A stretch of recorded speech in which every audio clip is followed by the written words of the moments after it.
que dentro do processo de aprendizado, pessoal, a gente tem algumas fases, tá? A primeira fase é a entrada sensorial da informação. Vai passar essa informação para o seu cérebro dizendo, é uma informação relevante ou é uma informação que pode ser desprezada? Precisa, gente, entender a relevância da informação para tomar decisões quanto o quanto ele vai armazenar, se vai deixar para a memória permanente ou se você vai precisar de mais estímulos para que aquela informação fique na memória permanente, tá? Isso tudo, quem faz o papel de filtrar a relevância da informação é o hipocampo. E por isso que ele se expande, que ele cresce para ter maior capacidade de armazenar essa informação. Ok, Rose. Tá, mas aí, depois que vai para o hipocampo e ele considerou importante, como é que se chama isso? Esse processo é chamado de consolidação do aprendizado, tá? Então, como que eu vou explicar isso para vocês? Dentro da periodização, essa primeira parte, pessoal, que é a verdinha aqui, tá? Que vocês estão vendo, 80-20, 20-80, é só fazer isso. Esses são números que indicam a proporção, tá? Entre teoria e questões que a gente aplica. Isso é a primeira fase. Por que eu chamo de formação básica? Porque é nessa etapa, pessoal, que eu vou fazer o que a gente chama de entrada sensorial e direcionamento para o meu hipocampo do qual é a relevância daquela informação, certo? É só isso que a gente faz na formação básica. A gente promove a entrada sensorial com o conteúdo inteiro do edital e também através dos estímulos que a gente provoca durante essa etapa. Então não é só a proporção, é isso que eu quero que vocês entendam. Se vocês adicionarem só a proporção, sem a técnica, seja tanto a técnica de leitura quanto a técnica que envolve no momento de fazer questão, inclusive a sequência que você tem que fazer, modular entre questões e leitura, existe uma sequência lógica para se fazer isso. Se você não aplicar isso, você não consegue o estímulo necessário, certo?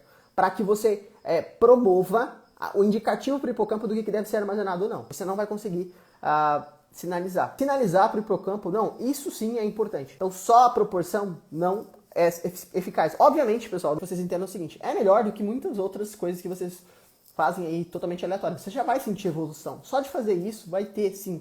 Só que não é assim que funciona a neurociência. Não é essa base. Não é só proporção. Existe um motivo de ser. Então, a forma que você faz a questão, os questionamentos que você faz vão fazer a questão, a análise no momento de fazer a questão, tudo isso é relevante para indicar para o seu hipocampo a relevância da informação. Beleza.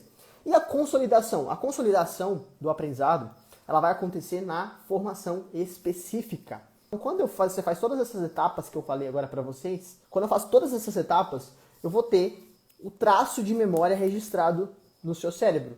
E esse traço de memória a gente dá o nome de engrama neuronal ou cerebral, tá? E aí tá marcada aquela informação, como se fosse, sei lá, um pendrive, um traço de memória. Beleza. Como que eu vou fazer esse processo? Formei o engrama através da consolidação, beleza, tá fixo. Eu preciso reativar o meu engrama. Então, assim, só fazer a formação básica não garante consolidação.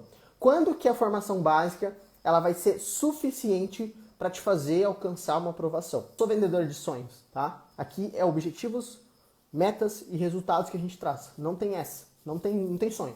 Então assim, se a sua prova é muito nova e você não tem nem um engrama pré-existente, ou seja, você não tem noção nenhuma do seu edital previamente, para você entrar no ritmo, sabe? Entender o mecanismo e realmente conseguir fechar o seu edital inteiro, talvez somente você fechar o edital inteiro não resulte em aprovação.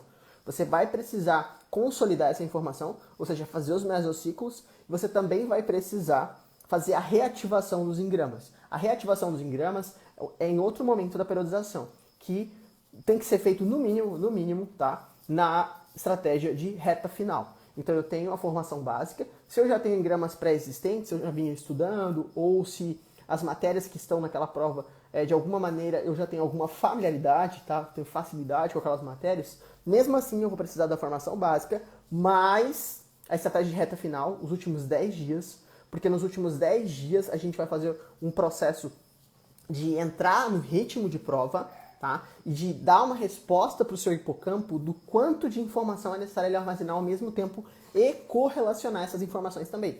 Eu preciso fazer para otimizar o processo de aprendizado, então? Além, obviamente, de respeitar cada uma das fases. Eu vou variar os estímulos a cada fase que antecede a sua prova. Então eu pego a data da prova e penso para trás. Ah, Rose, eu não sei quando vai ser a minha prova. Você tem que fazer uma projeção tá? Sempre com o pior cenário. Não pensa assim, vai ser daqui 2 anos, vai ser daqui 3 anos, e se for daqui 1 ano? E se for antes do que você pensou? E você fez corpo mole? Você não estará pronto, né? A sua concorrência já está se preparando. Você tem sempre que lembrar isso. Não menospreze a sua concorrência. Não menospreze. Tá? Esse é o maior erro do concurseiro. É achar que na última hora ele vai dar conta. Você não tem noção da complexidade do edital até que você mergulhe na piscina. Tá só testando a temperatura da água, não vai dar certo. Então, beleza. Dito isso, eu vou projetar a data da prova para cá e vou começar a cortar a estratégia nesses prazos para dar impulsos para o meu cérebro para promover o que a gente chama de plasticidade cerebral, que é justamente esse processo de indicar para o hipocampo estímulos diferentes para que ele cresça. Vou fazer uma analogia. Quem aqui treina? Faz musculação? Quem aqui não conhece uma pessoa que entrou na academia, pegou a ficha do instrutor há 3 anos, há 4 anos, há 5 anos e está exatamente a mesma coisa? Você que treina sabe disso. Portanto, o que eu quero dizer com isso? Se você simplesmente seguir fórmulas prontas e não promover o estímulo, tá? O que é o estímulo? Você tem que promover o estímulo de acordo com a sua condição. Não é copiar o treininho dos outros, não é copiar o plano de estudos dos outros. Se você copiar o plano de estudos dos outros, pode dar bom? Pode, mas a chance de dar ruim é muito grande. Muito grande, pessoal. Por quê? Porque não é o seu biotipo, não é a sua genética, não é a sua condição de sono. Ele não dorme no mesmo tanto que você, às vezes ele não trabalha no mesmo trabalho que você trabalha. Então, ou seja, se você segue o padrãozinho, arroz e feijão, é melhor do que não fazer nada? É óbvio que é melhor que não fazer nada. Mas o resultado, obviamente, não vai ser o mesmo que você teria caso você tivesse uma coisa voltada para você. E mais, a parte mais difícil de tudo isso, você muda ao longo do tempo. Então, se você hoje tem uma coisa personalizada, mas daqui 2 meses não é mais, você não renova o plano, né, para sua nova condição, para o seu novo eu, você também não muda.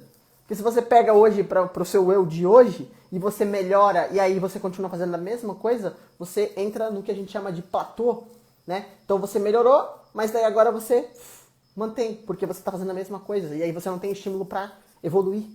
Então você precisa mudar para o seu novo eu. E é justamente por isso que no treinamento físico se faz o que a gente chama de periodização de treinos. Você consegue melhorar a cada sessão de treino, evoluir de verdade, sabe?